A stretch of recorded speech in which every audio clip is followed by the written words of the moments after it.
Hello everyone, good morning. Welcome to my new blog. आप लोग कैसे हैं? उम्मीद करते हैं आप लोग बहुत अच्छे हैं, स्वस्थ हैं और अपना पढ़ाई भी बहुत अच्छे से कर रहे हैं। और आज मेरी दिन की शुरुआत हुई है 2:30 बजे। मैं 2:30 बजे जग गई हूँ। उसके बाद अपना 10-15 मिनट मेरा गया है मुँह धोए और बाल बांधे। उसके बाद पढ़ाई के लिए बैठी हूँ। अभी मैं पढ़ाई में अपना साइंस पढ़ूँगी। साइंस का जो मेरा वीडियो ऑनलाइन क्लास है मैं वो करूँगी, क्योंकि शाम को 5 से 8 बजे तक साइंस क्लास होता है। उस टाइम मेरी खाना बनता रहता है, शाम का डिनर बनाती हूँ, तो मैं वो शाम की क्लास नहीं कर पाती हूँ। उसके बाद अभी मैं क्लास करूँगी और लगभग मैं 2.5 घंटे का क्लास करूँगी। उसके बाद फिर अपना किचन में जाऊँगी। हस्बैंड को ऑफिस जानी होती है तो लंच बॉक्स प्रिपेयर करूँगी। मेरी दिन का पता ही नहीं चलता है कि कब सुबह हो जाती है, कब शाम हो जाती है। मैं कितने घंटे सोती हूँ, कितने घंटे नहीं सोती हूँ। मैं खुद ही सोती हूँ तो पता नहीं चलता है। सोती हूँ बस डायरेक्ट जब नींद खुल जाती है 2 या ढाई घंटा या 3 घंटे बाद जब नींद खुलता है मैं डायरेक्ट उठ जाती हूँ, क्योंकि बीच में वो नींद बिल्कुल नहीं खुलती है। क्योंकि सुबह से लेकर रात तक आप पूरे दिन बिजी रहते हो, बिल्कुल थोड़ा सा भी मैं रेस्ट नहीं कर पाती हूँ। मैं क्या बोलूँ, आप लोग सोच रहे हो मैं झूठ बोल रही हूँ, बट झूठ कभी नहीं बोल रही हूँ। क्योंकि मैं रेस्ट ही नहीं कर पाती हूँ, क्योंकि काम इतना रहता है नहीं कि कुछ ये काम कुछ वो काम, फिर बीच में पढ़ाई करना, और पढ़ाई में इतना करती हूँ तो मुझे लगता है कि मुझे और समय चाहिए। किसी दिन तो मैं डीमोटिवेट हो जाती हूँ, फ्रस्ट्रेट हो जाती हूँ और सोचती हूँ इतना पढ़ने से क्या होगा, मुझे वो भी कंप्लीट करना है। मुझे लगता है कि मैं पढ़ती हूँ रहूँ, और लगता है कि कोई काम करने वाला होता है तो मैं सिर्फ पढ़ाई में मेरा मन लगा रहता है, बहुत चीज़ पढ़ना है।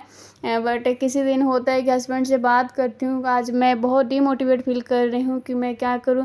होता है ना, किसी दिन आप सोच लीजिएगा ना कुछ भी, तो वही चीज़ आपके माइंड में चलने लगता है और आप जो पढ़ाई करते हैं ना वो भी नहीं कर पाते हैं, तो ऐसा हो जाता है। तो मैं खुद हस्बैंड से बात करती हूँ, क्योंकि मुझे लगता है कि आप किसी से ये बात शेयर कीजिएगा तो आपको कोई नहीं समझा सकता है, और वो मुझे समझते हैं तो ही समझा सकते हैं। तो फिर मैं उनसे बोलती हूँ कि मुझे कहीं भेज दीजिए पढ़ने के लिए, मुझसे नहीं हो पाएगा, क्योंकि हम जगह ये अपना स्टार्ट किए हैं तो मुझे ये कंप्लीट करना है। मैं कैसे करूँगी? ऐसे में तो लगता है कि मैं नहीं कर पाऊँगी, क्योंकि काम करते करते फिर थोड़ा सा समय में मैं कितना कंप्लीट कर पाऊँगी, नहीं हो पा रहा है। और मैं उनसे बोलती हूँ कि मुझे हाउस हेल्प पर रख दीजिए, नहीं तो मुझे कहीं भेज दीजिए पढ़ने के लिए। मैं तो ये बात बोल देती हूँ, लेकिन मुझे ये दिल में भी तकलीफ़ देता है कि मैं इनसे कहीं दूर बच्चा को लेके जाती हूँ तो बच्चा को कौन संभालेगा। मैं पूरे दिन रात बच्चा मेरे पास रहेगा तो मैं भी परेशान हो जाऊँगी और बच्चा भी बोर हो जाएगा, उसका पढ़ाई का क्या होगा।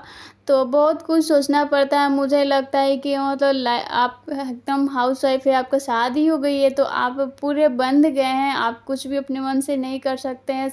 आपको हस्बैंड बच्चा को तो एकदम देखना एकदम ज़रूरी हो जाता है। बस वही बात है, वो भी दिमाग में घूमता है।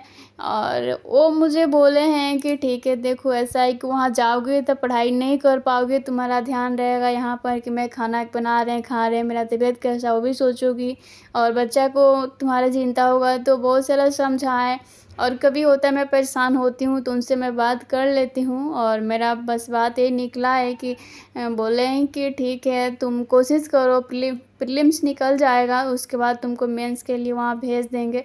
तो मुझे अच्छा लगा है कि चलो, या मुझे पटना रह के पढ़ने का मन करता है कि खान सर के गाइड में मैं पढ़ाई करूँ, उनका मेंटरशिप ज्वाइन करूँ। मुझे बहुत इच्छा होती है, लेकिन अपनी इच्छा को मैं पूरा नहीं कर पा रही हूँ, क्योंकि बहुत सारी जिम्मेदारी है, मैं अकेली नहीं हूँ। बहुत इच्छा हो रही है कि पटना में जाकर पढ़ाई करूँ, बट देखिए मेरे पास एक ये चुनौती है, कंडीशन है कि मैं प्रीलिम्स निकालूँ उसके बाद जाऊँगी पटना। तो देखिए क्या होता है आगे, आप लोग दुआ कीजिए कि मेरा निकले। और मेरी शादी को 4 साल होने वाले हैं, और शादी जब हुआ था तो उसके 3-4 मंथ बाद से अपना पढ़ाई स्टार्ट करी थी मैं, कि मैं अपना तैयारियाँ स्टार्ट करूँगी। कुछ दिन मैं पढ़ी, उसके बाद अव्या पेट में रही, तो मैं भी सोची कि चलो सब लोग बेबी को अपना मतलब कि संभाल लेते हैं, पालन पोषण तो कर लेते हैं कि 2-3 महीना परेशानी होगी, उसके बाद मैं अपना पढ़ाई कंटिन्यू करूँगी। बट मैं जैसा सोची थी वैसा नहीं हुआ। ये बात है 2021 का हो रहा। 2021 में जब अव्या हुई थी, जून में हुई थी, उस टाइम क्या हुआ कि अव्या प्री मैच्योर हो गई थी। तो जब हुई थी तो मुझे कुछ नॉलेज नहीं था कि किस तरह से बच्चा को पालते हैं, क्या होता है, बहुत सारे बात होता है जो ये तो इस यहाँ हम मैं नहीं बता सकती। तो मम्मी और मेरी मम्मी और सासू माँ जो मतलब मात्र 5-6 दिन उन लोग मतलब बच्चा को संभाले। उसके बाद मेरा बच्चा को थोड़ा-सा तबीयत बिगड़ने लगा, क्योंकि होता है ना कि प्रीमेच्योर जो बच्चा होता है उसको एक्स्ट्रा केयर की ज़रूरत पड़ती है। मुझे नहीं पता, बस ये सोचते थे कि चलो इन लोग अपना जैसे मतलब कि सब लोग अपना समय में किए हैं, अपना कर रहे हैं। तो उसके बाद अब आके बहुत सारा तबीयत बिगड़ने लगी। जब मैं डॉक्टर के पास गई, बहुत डॉक्टर का चक्कर लगाई हूँ, उसके बाद मेरा समझिए कि उस टाइम से मेरा सारा अपना जो ज़िंदगी का होता है ना, सारा ख़त्म ही हो गया था कि मुझे अपना ज़िंदगी जीने का सब ख़त्म हो गया था कि सारा ध्यान, सारा चीज़ मुझे सिर्फ़ बच्चा में ही लगाना पड़ गया था।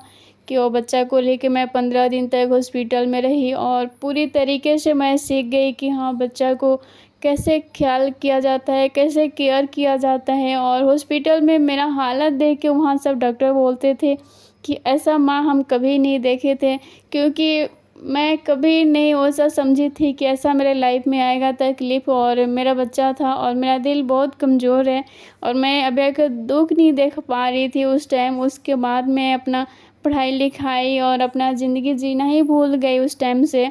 उसके बाद मैं 2 साल अपने बच्चा में दी हूँ, 2 ढाई साल। उसके बाद मैं अभ्या जब 2 ढाई साल की हुई तब से अपना पढ़ाई स्टार्ट करी हूँ। और मेरे रिलेटिव और मेरे जो करीबी हैं वो सोच रहे होंगे कि इसका तो पढ़ाई ख़त्म ही नहीं हो रहा है। बट क्या होता है ना कि शादी के बाद आप जब पढ़ाई स्टार्ट करते हैं तो उस बीच में ऐसा-ऐसा कंडीशन आ जाता है कि कोई नहीं जानता है कि बीच में क्या आ जाता है, बहुत परेशानी होती है। और अभी भी हम लोग बहुत लगे हैं दिल से, मन से, लेकिन बहुत सारे कंडीशन होते हैं, बहुत सारे चुनौती होती है। हम लोग सब चीज़ कंडीशन में पढ़ाई कर रहे हैं। मेरा हमेशा से एक रहा है कि मैं कुछ करूँ लाइफ में, कुछ अच्छा सा अचीव करूँ।